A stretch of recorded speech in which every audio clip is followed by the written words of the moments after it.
बिस्मिल्लाहिर्रहमानिर्रहीम। अस्सलाम अलैकुम। रूहानी टोटके टीवी में आपको खुश आमदीद। हम आज आपके साथ एक नया रूहानी टोटका शेयर करने जा रहे हैं। गर्मी दानों का इलाज। हसास जल्द वालों के लिए गर्मियों का मौसम काफ़ी मुश्किलात लाना है, जिनमें एक शिकायत गर्मी दानों की है, जो कि काफ़ी तकलीफदेह होते हैं। गर्मी दाने पूरे जिस्म पर निकलने के सबब गर्मियों के मौसम को दो फिर बना देते हैं। ये आसान देसी बाज़ दर आजमा कर उनसे जान चमरानी जा सकती है।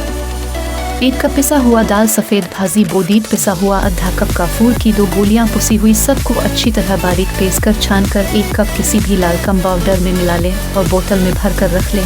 अगर गर्मी दाने ज़्यादा निकलते हैं तो वाल सफ़ेद की मिकदार को थोड़ा बढ़ा लें। वे देसी पाउडर बाज़ार में मिलने वाले थे पाउडर के मुकाबले में गर्मी दानों के ख़िलाफ़ बहुत जल्दी काम दिखाता है।